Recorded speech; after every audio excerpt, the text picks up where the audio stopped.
Mesdames, Messieurs, bonjour. Remue-Ménage qui reçoit aujourd'hui, comme l'a si bien dit Mohamed Ali Mouba Hassan Ba, secrétaire national chargé de la mobilisation et de la propagande du PDS, membre du comité directeur du Parti démocratique sénégalais.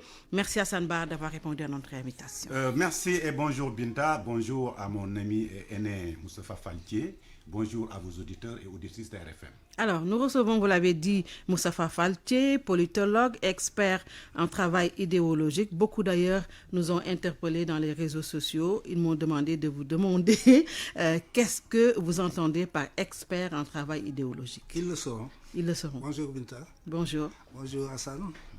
Je suis content d'être ici. Et je vous remercie pour l'invitation. Oui, vous êtes également secrétaire général Action patriotique de libération APL, président d'honneur Macky 2012, PCA SNHLM. L'actualité, bien entendu, est marquée par le dernier rapport de Amnesty International sur l'indice de perception de la corruption qui place notre pays encore une fois dans la zone rouge, 46e sur 100. Hassan Ba, quelle est votre lecture? C'est un cancer. C'est un cancer. La corruption aujourd'hui au Sénégal, depuis l'avènement du gouvernement de Macky Sall, est devenue époustouflante, véritablement.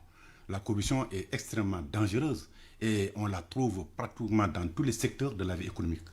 Récemment, un rapport d'ailleurs a pointé du doigt qu'on retrouvait principalement cette corruption dans le milieu des forces de défense et de sécurité, notamment la gendarmerie, la police, au niveau de l'éducation nationale, et également au niveau de la santé. Mais avec ces rapports qui nous sont parvenus, que la presse d'ailleurs a fait des échos larges, oui, montre à suffisance, franchement, que notre pays est encore dans le gouffre. 45 sur 100, nous sommes dans la ligne rouge, c'est quand même grave. Oui. Et pourtant, Macky Sall a hérité de beaucoup d'instruments, de mesures pour combattre la corruption. Nous-mêmes, nous avions en son temps, justement, mis en place l'ARMP, l'Agence de régulation pour les marchés publics, c'est connu. Nous avons mis en place la DCMP, la Direction centrale des marchés publics. Plusieurs fois, vous savez, c'est à ce niveau qu'il y a des glissements. Et nous avons également, avec nos pairs africains, le GIABA, blanchiment d'argent. Aujourd'hui, on assiste à des pontes du régime, blanchisseurs d'argent. Un grand monsieur de l'APR a dit, un député, a dit effectivement qu'il attendait d'être convoqué par le procureur, puisque, disait-il, beaucoup de bâtiments ici surplombaient le ciel dakarois, c'était justement du blanchiment d'argent. Il attendait que le procureur s'en saisisse. Malheureusement, jusqu'ici, il n'a pas été convoqué par le Premier ministre. Nous avons également assisté... Le procureur, excusez-moi.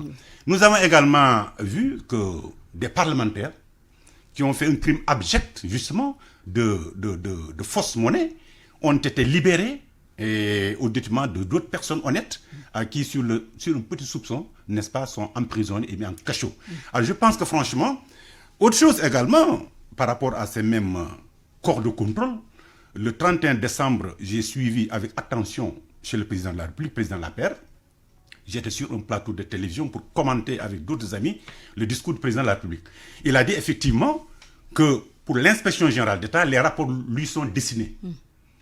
Et cela veut dire que, pour certains, comme il l'a dit, il met le coude. C'est lui-même qui l'a dit. Hein, justement, sur ce qui a motivé d'ailleurs le rapport de Amnesty International, Moustapha Faltier, et le fait que le président de la République n'ait pas affiché une volonté contre les détourneurs de l'argent public. Oh, je pense le contraire. Alors, je pense que le réquisitoire de mon ami Hassan est très dur. Vraiment très dur. Et je pense que ça ne reflète pas la réalité. La corruption est un phénomène, c'est un fléau même, qu'il faut combattre à tous les niveaux et partout. Mais la corruption est partout. Partout dans le monde, il y a la corruption, et dans tous les secteurs. Donc, l'idéal, c'est de tout faire pour combattre la corruption. On est en train de la combattre, chacun la combat à sa façon, à ses manières. Ici, au Sénégal, je pense qu'on l'a combattu parce qu'on l'a bloqué. 45%, c'est depuis 2016. Oui, nous sommes à la 46e place. Mais, sur 100. Oui, le taux, je dis. Oui. C'est depuis 2016. Oui, depuis 2016, oui, on n'a pas bougé. ni pas la moyenne. Positivement, ni négativement. Oui. Donc, on a stagné. Donc, ne serait-ce que sur ce rapport, la corruption est combattue. Maintenant, il reste à redoubler d'efforts pour faire en sorte que non seulement qu'elle n'avance pas, mais qu'elle recule carrément. Et ça, c'est l'affaire de tout le monde. Parce que Hassan l'a dit, il dit que la corruption, c'est au niveau des forces de défense et de sécurité, au niveau des enseignants. Et je pense que les enseignants ne seront pas contents parce que moi, je ne vois pas comment on les corrompt parce qu'ils ne sont pas en contact avec l'argent pour beaucoup d'entre eux. Et au niveau de la santé aussi. Bon, si tel est le cas, il faut que ces éléments de ces corps cités, en tout cas, fassent preuve de patriotisme. Il faut qu'ils aiment leur pays et renoncer à la corruption. Parce que la corruption, c'est toujours entre deux personnes, le corrupteur et le corrompu. Mais souvent, ils sont entre quatre murs aussi. Donc, cette perception aussi, en quelque sorte, je peux dire que c'est de la supputation. Oui, mais ce n'est pas scientifique à 100%. Mais comme tout le monde, comme lui, je suis contre la corruption. Je veux qu'on combatte la corruption. Et je pense que le président Macky Sall n'est pas dans ce qu'il dit. Les rapports lui sont confiés, lui sont remis, ok, mais il les remet souvent au procureur pour ouverture d'information, là où l'on a demandé ouverture d'information, parce que c'est ce qu'ils font les rapports, donnent leurs recommandations. Il y a des rapports où on dit ouverture d'information judiciaire. Là, en ce moment-là, il remet ça au procureur, le procureur général, après le procureur, il ouvre une information. Il y a des rapports où l'on dit il faut rectifier tel ou tel. Moi, j'ai été objet de contrôle par la Cour de compte. SNHLM. Et j'ai vu comment ça se passe. Moi, j'ai vécu ça, je n'imagine pas. J'ai vécu un contrôle. D'abord, on te donne un premier rapport. Parce que les auditeurs, tout ce qu'ils ne comprennent pas pour eux, c'est des magouilles. Oui. Tout ce qu'ils ne comprennent pas. Voilà pourquoi le premier rapport, on vous le soumet pour vous demander des explications sur telle ou telle affaire. Si tu parviens à les convaincre, à donner des explications justes, on passe à côté. Alors, depuis 2016, en tout cas, le Sénégal est à la même place dans l'IPC à Sanba. La bonne gouvernance, la gestion sobre et vertueuse, en parler peut-être au Sénégal est devenu un crime. On a vu ce qui s'est passé avec l'affaire Boubacar Sèye. Vous avez parfaitement raison, Binta. Mon grand frère Tché Moustapha disait tout à l'heure qu'il était d'accord avec moi pour combattre la corruption. Je suis très honoré de vos propos. Mais pour être sérieux, nous parlons aux Sénégalais. Quel est le seul rapport de l'inspection générale d'État qui a eu à épingler des responsables au niveau de la gestion de certaines structures de l'État qui ont été déférés chez le monsieur le procureur? Comment cite un seul? Lui-même, il a dit le 31 décembre, il a dit que les rapports de l'inspection générale nous sont dessinés. Cela veut dire que c'est à lui de faire le suivi. Et il a dit dans une conférence de presse qu'il met le coude. Et si vous saviez combien de dossiers sur lesquels j'ai mis mon coude, c'est lui qui l'a dit. Cela veut dire que la loi n'est pas égale. Et pourtant, on dit ici en droit que la loi est impersonnelle et d'ordre général. Il ne devrait pas y avoir de citoyens lambda et de citoyens en haut lieu. On devrait justement faire le médium entre les différentes couches de la société. Mais plus grave, il a parlé également de l'OFNAC en disant que l'OFNAC ne peut écouter, interroger qui il voudra, mais son travail limite simplement à déposer le rapport au niveau du procureur. Cela veut dire quoi? Cela veut dire qu'il y a en droit ce qu'on appelle l'opportunité de poursuite.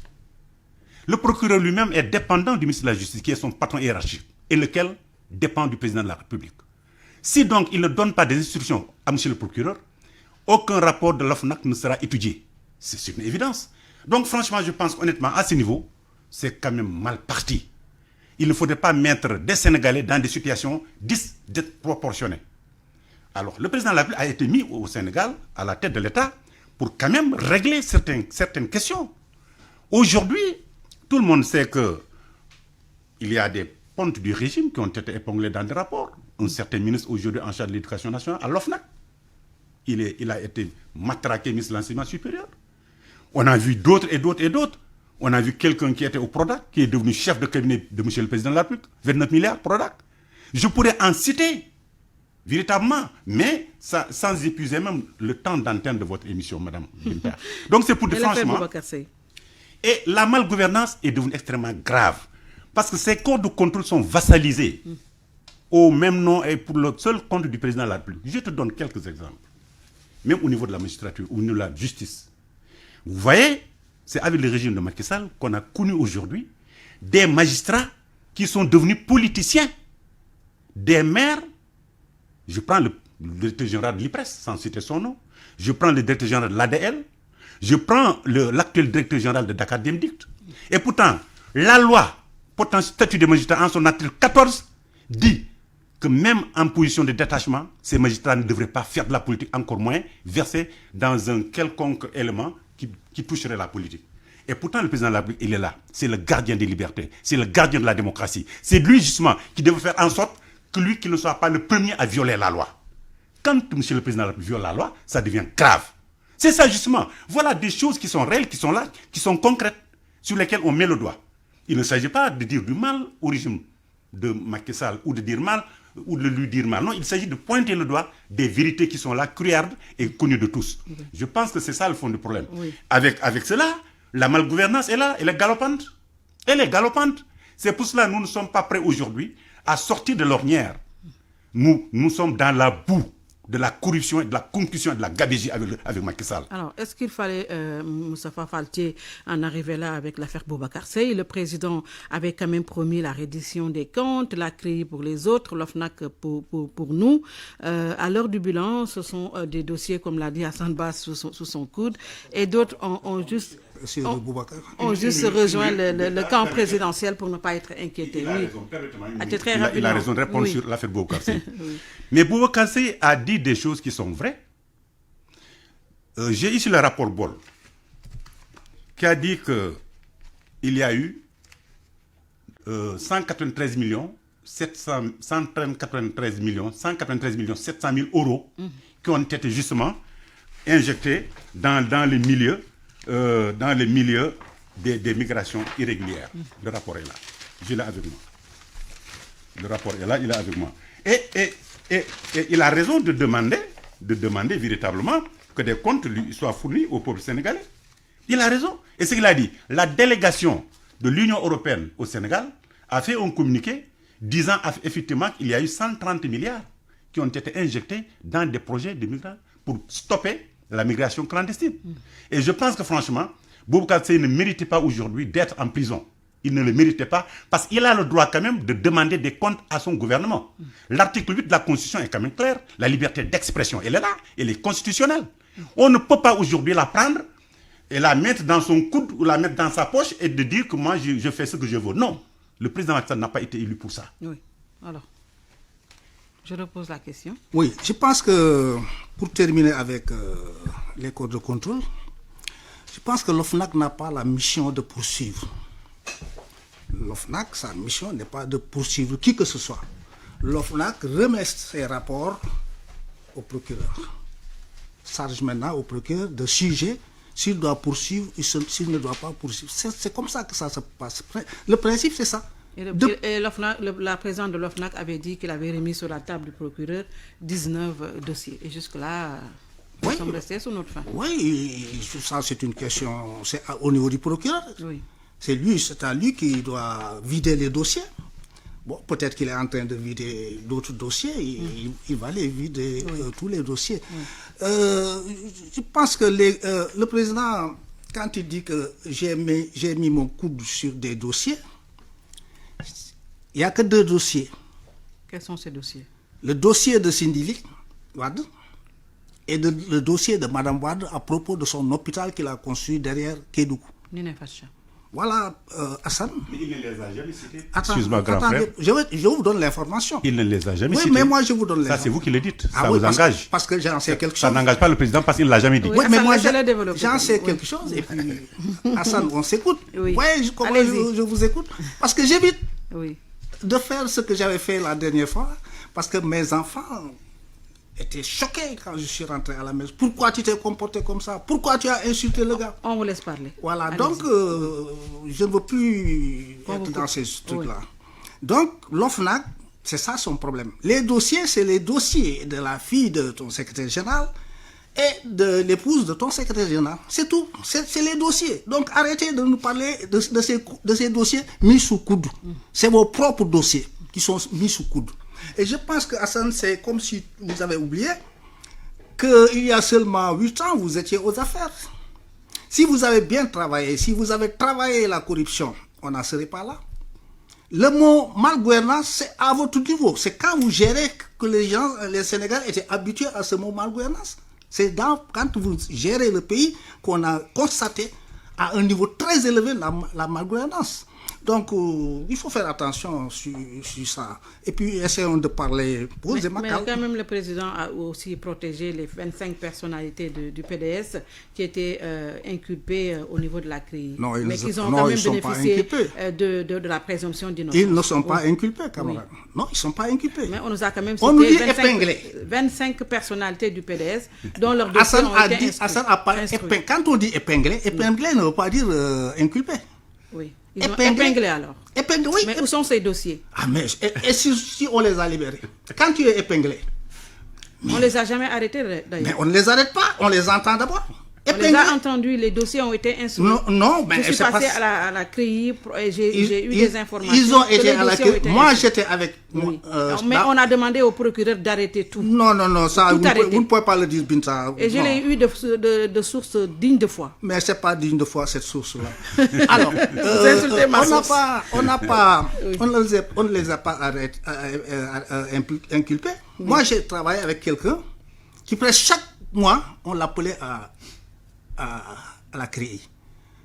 Parce qu'il était épinglé lui aussi. Mais chaque mois, il donne des informations, il donne au finish. Oui. Il a été blanchi, on l'a laissé. Les 5 personnes qu'on avait citées, on les a citées, on peut dire même qu'on les a épinglées. Quelles 5 personnes? Au niveau de la CRI? Oui. C'était pas 5, c'était 25. Non, j'ai dit 25. Vous avez dit 5. Non, j'ai dit 25. Ok, c'est ça. Donc, on les a épinglés, on les a entendus.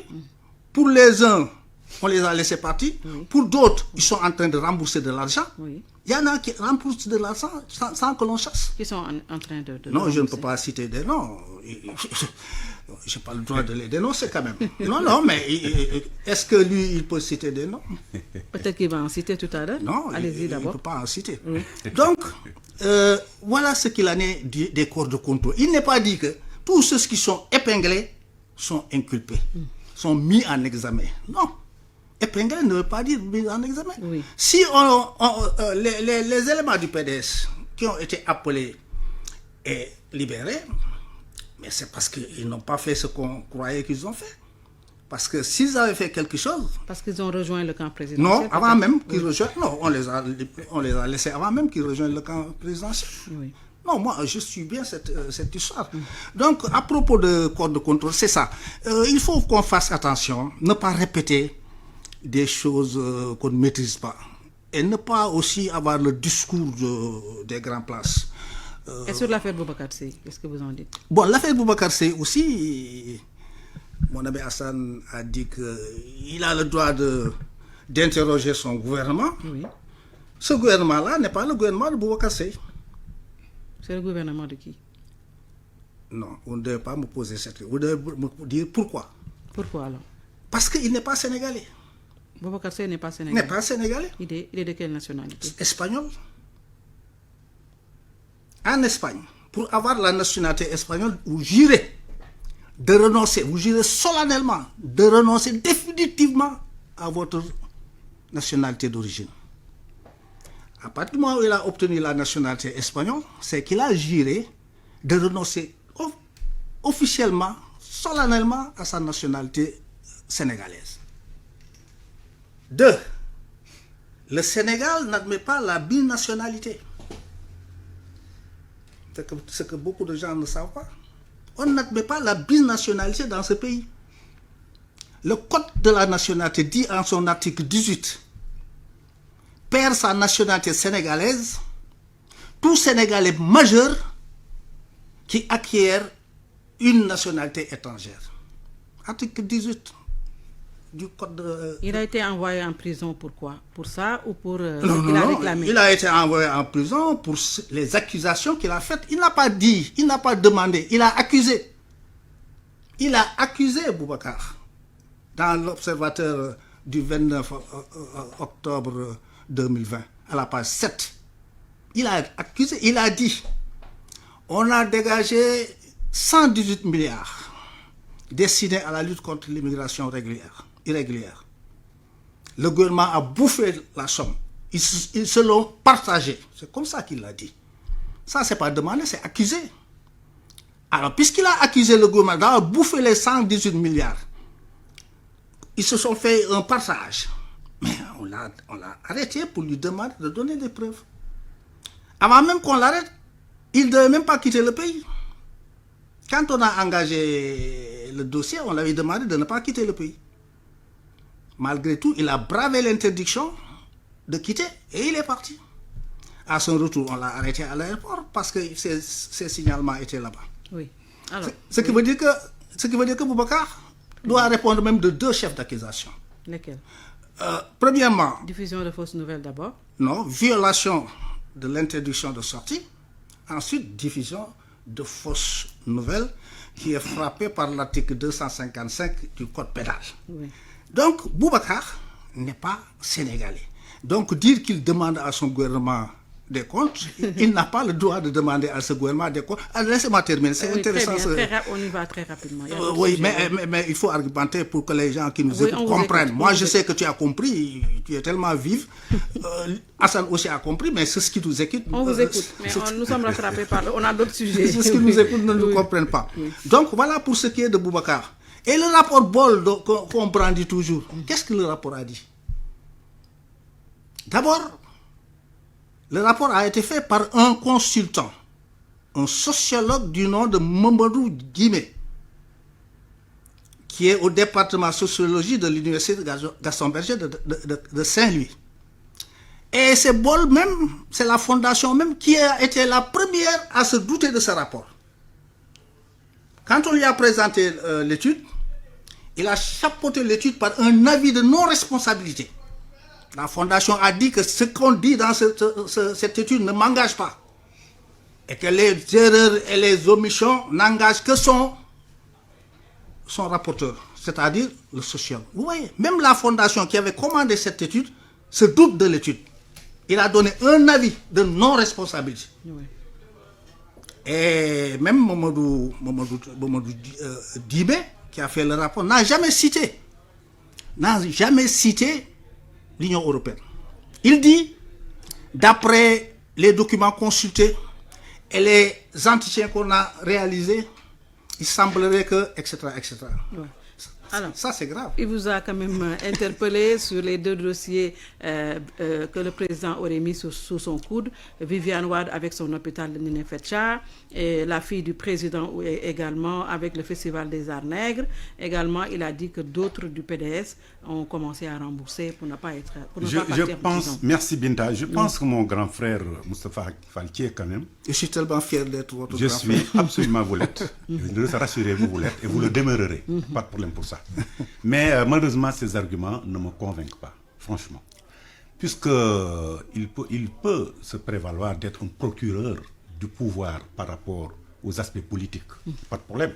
Mais dire péremptoirement ici que les dossiers sur lesquels le président Macky Sall a mis son coude, c'est des dossiers qui concernent Karim Wade, Sindiély ou sa maman. Non, je n'ai pas parlé de Karim.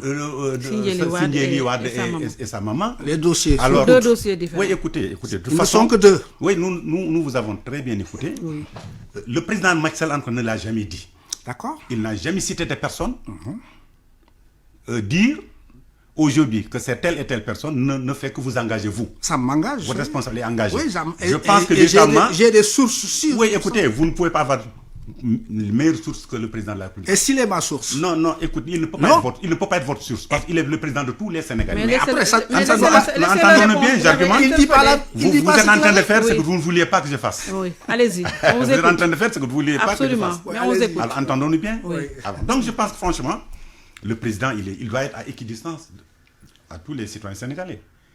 Ensuite, ça c'est d'un. Deuxième chose, les 25 éléments du Parti démocratique sénégalais qui ont été vilipendés par le procureur Ndao en son temps, procureur spécial de la CREI, il n'y a qu'un seul qui est intéressé le pouvoir, c'est Karim Wade. C'est le seul qui a été embastillé sur des faussaires.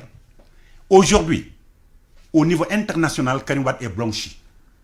Qu'il s'agisse de la Cour de justice de la CEDEAO, qu'il s'agisse, n'est-ce pas, des institutions onusiennes, groupe de travail des Nations Unies, et ainsi de suite. Et mieux, ils ont même demandé à l'État du Sénégal d'indemniser Karim Wade et de remettre et de reprendre son procès. À ce niveau, puisque vous parlez de droit, allons-y. L'article 98 de notre Constitution dispose que les arrêtés et conventions ratifiées ont une valeur supranationale sur, n'est-ce pas, les décisions internes. Autrement dit, Karim Wade est blanchi, net. Ce tribunal politique que vous avez mis en place pour condamner Karim est un tribunal politique d'exception, la CREI, ce qui n'est pas conforme au standard international du droit. C'est connu de tous, vous le savez. Et pourtant, vous dites non, nous avons la souveraineté judiciaire. Vous n'avez pas de souveraineté, parce que si vous êtes souverain à ce niveau, mais remettez en cause tous les pactes ratifiés par nos gouvernements, sortez de l'Organisation des Nations Unies, sortez de la CEDEAO, sortez des autres structures internationales pour recouvrer votre souveraineté. Non, c'est une erreur de le dire. C'est même grave pour que des membres d'un gouvernement fassent de tels propos. C'est dangereux. Je pense que les étudiants en droit en prendront compte. Les professeurs nous écoutent. C'est extrêmement grave. D'ailleurs, cela est arrivé une fois. Je vous rappelle qu'il y a 45 professeurs de droit, des docteurs de droit, qui ont fustigé l'attitude du Conseil constitutionnel lorsqu'il s'était agi, le 14 janvier 2016, lorsque le président voulait diminuer son mandat, l'amener de 7 à 5 ans. Et la réponse qui a été servie par le Conseil constitutionnel n'était pas conforme au droit. Puisque ceux qui sont au Conseil constitutionnel, mais c'est des professeurs de droit, comme ceux qui nous enseignent à l'université de Dakar ou aux autres universités sénégalaises, qui ont les mêmes compétences, qui ont les mêmes diplômes, mais qui n'acceptent pas d'être soumis. Le Conseil constitutionnel, je regrette de lui, mais il est soumis au pouvoir exécutif. Et le président l'a année, le président du Conseil supérieur de la magistrature. C'est là où le bas blesse, justement. Alors, donc, je pense que franchement, à ce niveau, il va falloir faire beaucoup de choses, beaucoup attention, pour qu'on ne verse pas un peu, n'est-ce pas, dans de la tyrannie. Et c'est grave. Je pense que notre gouvernement a intérêt aujourd'hui à se ressaisir et à redorer son blason et à faire en sorte que le candidat du Parti démocratique sénégalais puisse recouvrer tous ses droits, conformément au droit international. Alors, avec la loi qui a été votée, la loi 69 modifiée, votée par les députés, il est dit, Moustapha Faltier, que l'Assemblée nationale s'est encore une fois dépouillée de son pouvoir pour le déposer entre les mains du président de la République. J'y viens. À propos de Karim Wade, Hassan, l'ONU, le groupe de travail, n'a jamais dit qu'il est blanchi, n'a jamais dit qu'il n'a pas fait quoi que ce soit. Le groupe de travail n'a pas dit ça. Il faut savoir ce que le groupe de travail a dit. Le groupe de travail a condamné la détention arbitraire de Karim Wade. C'est-à-dire la détention provisoire qui a dépassé les limites. C'est ça que le groupe de travail a condamné. Et qu'il dit que ce que le gouvernement a fait, la condamnation du gouvernement du Sénégal ne nous intéresse pas. Ce n'est pas notre problème, ça c'est le gouvernement qui l'a fait. Nous, ce qui nous intéresse, c'est l'excès de détention provisoire qui nous intéresse. C'est ça qu'on condamne. Et nous demandons à ce propos au gouvernement sénégalais de lui verser une indemnisation pour les quelques jours de trop à sa détention provisoire. C'est ça ce que le groupe de travail a dit. Alors, sur la loi il n'a jamais dit que Karim Wade n'a pas fait... Sur la loi modifiée maintenant. Et que sur le plan international, Karim Wade peut avoir gain de cause parce que sur le plan international, c'est surtout la France, il est français. Il est français. Les Français l'aident beaucoup. Vous voyez, les Français ne vont pas condamner le ressortissant. Lui-même, donc la justice française est partisane alors. C'est grave ce que vous dites. Ah oui. Hassan, tu reprends. Ah ouais, mais non, je plaçais un petit mot simplement. Ah, j'accepte. Bon, quand Karim nous attaquait en France, Il a dit que j'ai été à l'étranger. Lui, l'étranger, c'est le Sénégal. On m'a arrêté. On m'a fait ceci, on m'a fait cela. Je demande justice à mon pays. Ça, c'est clair. Oui. Donc, pour Karim, oui, c'est ça. Moi, je n'avais même pas parlé de Karim. Je pense que le procureur Ndao aussi, vous ne pouvez pas dire que c'est Karim qui l'intéressait, c'est tout le monde qui l'intéressait. Quand on est prévenu, on étudie les faits pour lesquels on est prévenu. Si ces faits sont avérés, on est mis en examen. S'ils ne sont pas avérés... Très bien, on parle maintenant des députés. La loi 69, le président qui dépouille l'Assemblée encore de ses pouvoirs. C'est ce qui est dit en tout cas. Oui, mais c'est ce qui est dit. Ce qui est dit n'est pas toujours ce qui est vrai. Alors, qu'est-ce qui est vrai? Ce qui est vrai, c'est que... Qu'est-ce qui est faux? Ce qui est vrai, c'est qu'on a fait des réformes sur la loi 69. Oui. Sur l'état d'urgence et l'état de siège. État d'urgence et état de siège. Oui. Ça date de 69, oui, cette histoire-là, au lendemain de mai 69. Oui. Il s'est passé beaucoup de choses. Par exemple, maintenant, on y a ajouté gestion des catastrophes naturelles et sanitaires. Oui. On avait besoin d'avoir ça aussi, cette disposition. Oui. La gestion des trucs. Donc, l'Assemblée, jusqu'à présent, a ses prérogatives. Parce que si le président peut déclarer un état d'urgence... assorti d'un couvre-feu. De 1 mois. Oui, renouvelable une fois. Il passe à l'Assemblée. L'Assemblée est toujours là pour le freiner. Il peut accepter une fois, mais une deuxième fois, il passe à l'Assemblée. Donc, où est le problème? C'était toujours comme ça avec les 12 jours. Avec la loi 69, c'était 12 jours. Avec la loi 46-2020, c'est 1 mois. C'est la seule différence. Moi, donc, je ne vois pas en quoi on a dépouillé l'Assemblée. En tout cas, les députés ne l'ont pas dit. Et c'est les députés majoritairement qui ont voté ces lois. Donc, moi, je ne peux que m'en réjouir. C'est pas imposé. Pas la majorité présidentielle aussi. Nous avons une majorité à l'Assemblée. Oui, c'est ça la majorité. Oui. Qui a toujours existé quand ils étaient là-bas. Tous les projets de loi. Oui, comme c'était du temps du PDS aussi. Ils votaient toutes les lois. Donc, ça, c'est toujours comme ça. Oui. Comme du temps de Diouf, comme du temps de Senghor. Alors ça... Rien ne change. C'est une majorité. Oui. C'est eux qui nous disaient, une majorité, ça sert à quelque chose. Alors maintenant, il faut qu'ils cherchent qu'une majorité, ça sert à quelque chose aussi. alors cette loi modifiée, Hassan Ba. Oui, je pense que... Macky Sall avait déjà beaucoup de mon pouvoir. Grand frère, mon grand frère, il a de l'humour. Oui. Mais je considère quand même que, grand Moustapha, que nous devons avancer. Nous ne pouvons pas nous comparer à des régimes antérieurs. Nous devons progresser. Aujourd'hui, tout le monde sait que la loi 69-29, du 29 avril 1969, modifiée, est inconstitutionnelle. Beaucoup de juristes l'ont prouvé. D'abord, pour prouver cette loi, il faut aller chercher la référence à la Constitution en son article 58. L'article 58 actuel, au terme de notre Constitution du 22 janvier 2001, dispose du titre 5 et parle de l'opposition. Donc, mauvais signe, mauvaise référence, référentiel 0. Je pense qu'à ce niveau d'ailleurs, les conseillers juridiques du président de la République se sont fourvoyés. Alors, à ce niveau, à l'Assemblée nationale, c'est vrai, tout le monde sait que c'est la majorité mécanique qui est là-bas, la majorité de Benno Bokk Yakaar.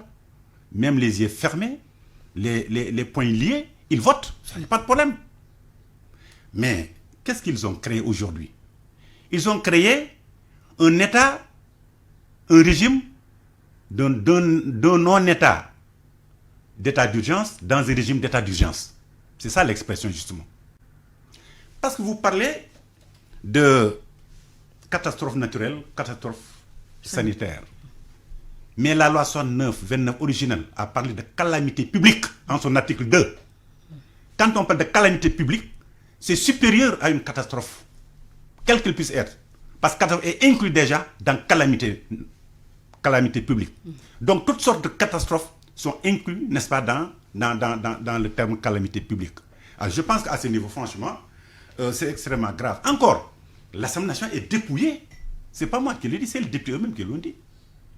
Elle est dépouillée parce qu'aujourd'hui, cette histoire de couvre-feu est dévolue au préfet et au gouverneur. Alors qu'en fait, l'état d'urgence n'est dévolu qu'au président de la République par la Constitution. Ça aussi, c'est un élément extrêmement important. Donc je pense que franchement, ils ont fait du forcing. L'Assemblée nationale a été barricadée. Ils n'ont pas accepté que des citoyens sénégalais s'y rendent pour montrer leur opposition, comme il en a été le cas en avril 2018, lorsque la loi sur le parrainage était votée. L'Assemblée nationale était barricadée, n'est-ce pas, par des chars de combat. Nous-mêmes, nous étions ballottés dans des voitures de police et on nous faisait aller d'un commissaire à l'autre, etc. Et jusqu'à 5 h du matin, on nous libère. Je pense que franchement, nous devons progresser. Notre pays aspire davantage à la démocratie, à la justice sociale. Ce n'est pas parce que les régimes précédents ont fait peut-être quelques erreurs que vous prévaliez aujourd'hui de dire que oui, vous aussi vous aviez fait. Non, si c'est comme ça, ce n'était pas la peine d'enlever les anciens régimes. C'est aussi simple que ça. Donc je pense que franchement, quand on discute sérieusement, il faudrait qu'on se comprenne. Et qu'on comprenne également qu'il y a des gens beaucoup plus intelligents que nous qui nous écoutent et qui nous suivent. Donc aujourd'hui, vous devez prouver aujourd'hui avoir fait des choses plus progressistes. Vous devrez faire aujourd'hui des choses beaucoup plus importantes que celles que les autres n'avaient pas faites. C'est en cela justement que vous serez félicités. Mais se brocarder en disant que non, ces gens-là également c'est ce qu'ils disaient, c'est ce qu'ils faisaient, donc personne ne peut nous reprocher, mais c'est marcher à reculons. Oui, absolument. Alors, en tout cas, Moustapha Faté, vous avez quand même fait des révélations. Hein. Il y a aussi une autre histoire, une autre affaire que les Sénégalais voudraient être édifiés. C'est est-ce qu'il y a un deal entre Abdoulaye Wade et Macky Sall depuis la réconciliation de Mazal Kouldinan, le deal de Conakry, et la dernière fois à l'Assemblée nationale, l'opposition quand même a voulu saisir le Conseil constitutionnel, mais le PDS n'a pas répondu à l'appel de l'opposition. Qu'est-ce qu'il y a entre Wade et Idi et Macky Sall? Avant de venir à ça, je continue avec Hassan. Calamité publique ne veut pas dire forcément catastrophe naturelle et sanitaire. Le Code CIMA a dit clairement que les calamités publiques sont différentes des catastrophes naturelles. Ça, c'est le Code CIMA qui l'a dit. Et le Code CIMA, moi, je ne l'ai même pas la voix. Où vous agitez comme ça. Maintenant, parlez-nous du deal entre Macky Sall et Idriss. Qu'est-ce qui me fait dire Idriss Seck et Wade? Est-ce qu'il y a un deal politique? Mais le deal en soi, qui est dans le secret des le dieux. deal en soi-même n'est pas mal. Oui. Mais le deal, c'est anglais. Deal, c'est anglais. Oui. Ça veut dire accord, Oui. entente, hein, etc. Vous confirmez qu'il y a des ententes entre les deux? Attendez, je parle de deal d'abord. Oui. Et On a tellement diabolisé. Ça veut dire accord maintenant. Il y a quoi? Il y a eu des accords qui ont été signés entre Wade et on a tellement diabolisé le mot deal qu'il faut clarifier pour les masses. Voilà, très bien. Ça veut dire accord. Un bon deal, Oui. il n'y a rien de tel.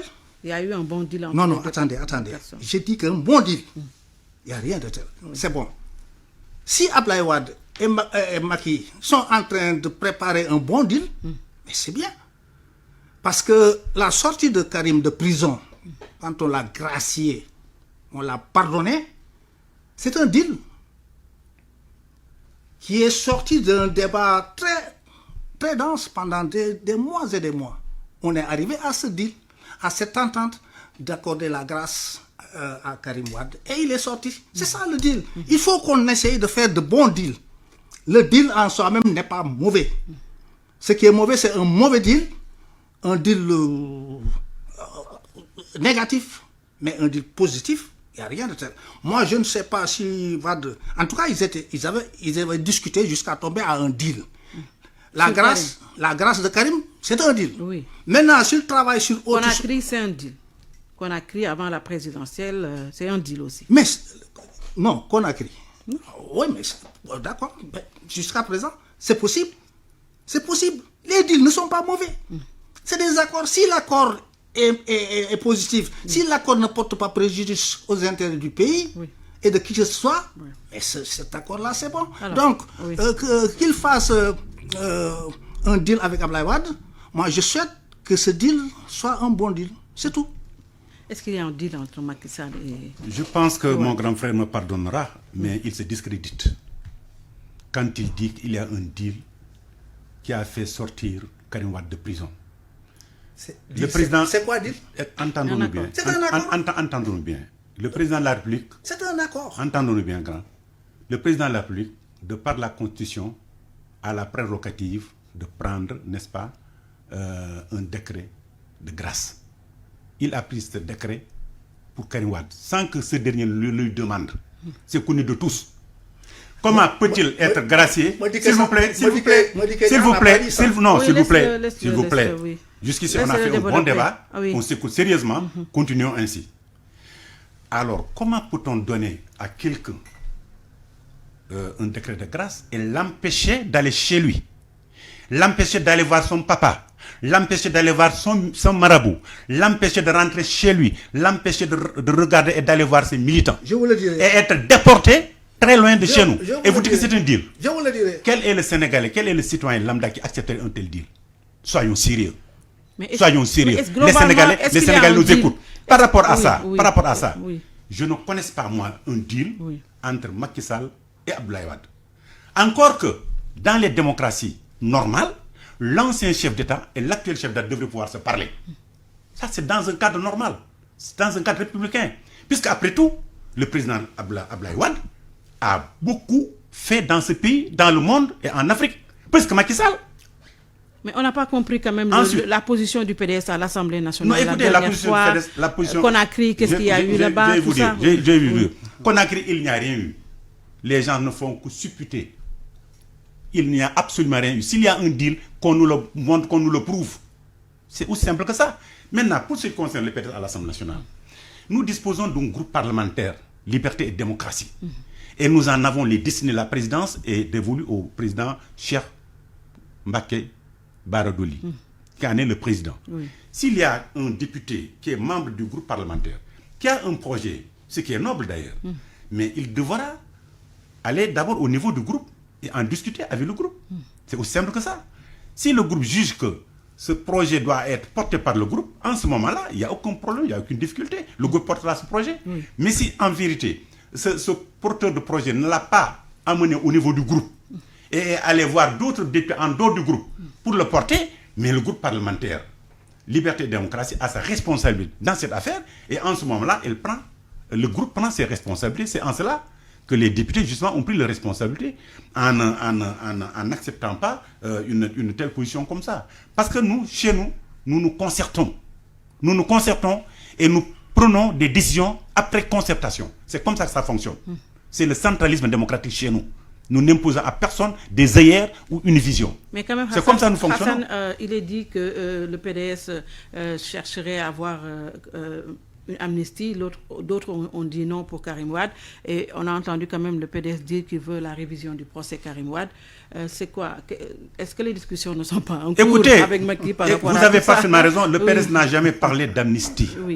Le PDS n'a jamais parlé d'amnistie. Nous n'avons jamais sollicité une amnistie pour les faits concernant Karim Wade. D'ailleurs, je dois vous dire qu'une amnistie, c'est pour des faits, ce n'est pas pour des personnes.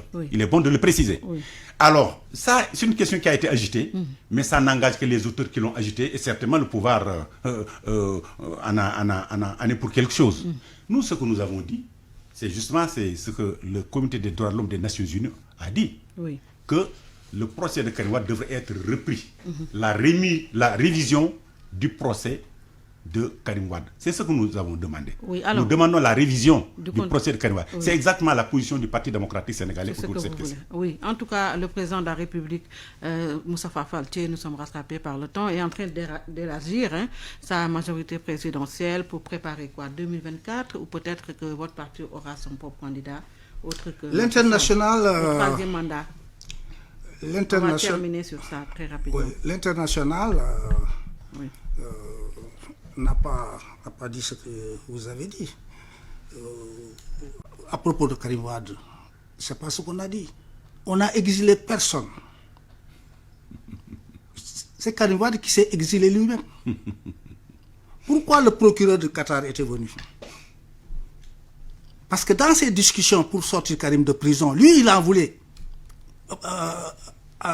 Omar Sarr l'a dit. Il en voulait. Dans ces discussions-là, Karim était tellement pressé de sortir qu'il pourrait accepter n'importe quoi. Il faut écouter ce que Omar Sarr a dit, etc.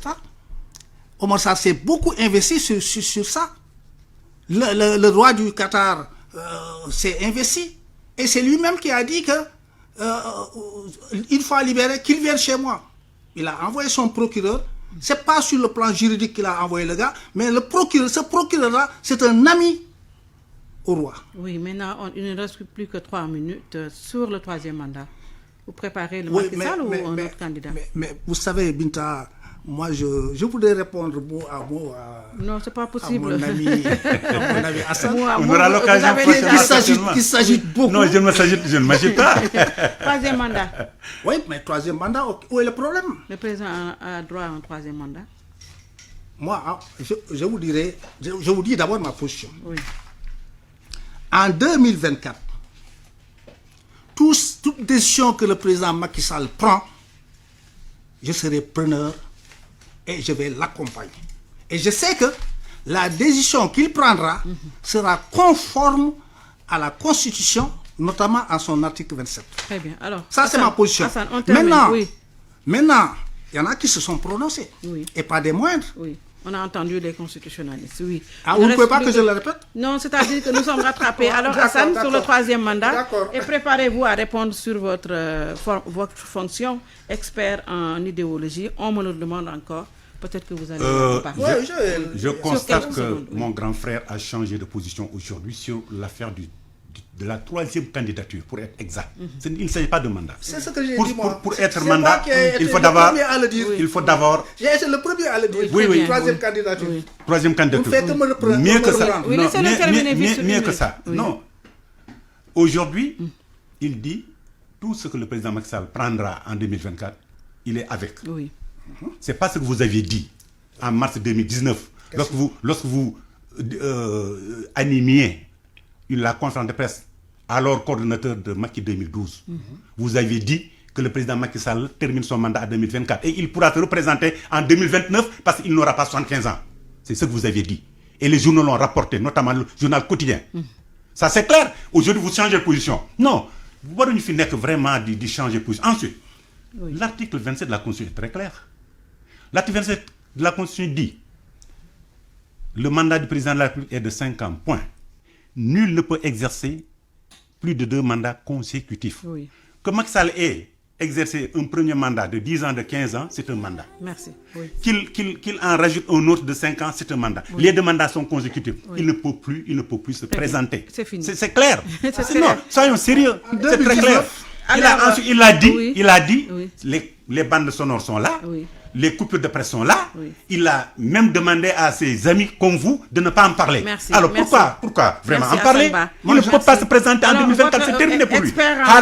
C'est fini. Expert en travail idéologique sur quelques secondes, ça veut dire quoi? Oui, mais d'accord, mais cette discipline, je l'ai apprise à Prague, à l'école des autres études politiques, Vysoká škola politika. Le travail idéologique, c'est une science avec 3 composantes, la propagande, le travail théorique et l'agitation. La propagande, c'est la communication politique en milieu intellectuel, par exemple. Très bien, oui. En milieu de haut niveau. Oui. Là, le propagandiste ou le communicant part du général au concret. Donc, il dit beaucoup de mots. Beaucoup d'explications parce que les intellectuels ne veulent pas qu'on abrège les choses. Les intellectuels veulent avoir le maximum d'informations pour arriver à la décision. Il y a le travail théorique. Ça, c'est les idéologues. Semou Pategui, par exemple, à Prague, il était au niveau du travail théorique des intellectuels oui. qui réfléchissent sur l'idéologie. Malheureusement, c'est voilà, fini. vous avez posé, les gens, Je vous avais posé la question au début. Merci à nos invités, Hassan Ba du PDS et Moustapha Faltier de l'APR. Merci d'avoir suivi. Bon dimanche et à dimanche prochain, Inch'Allah.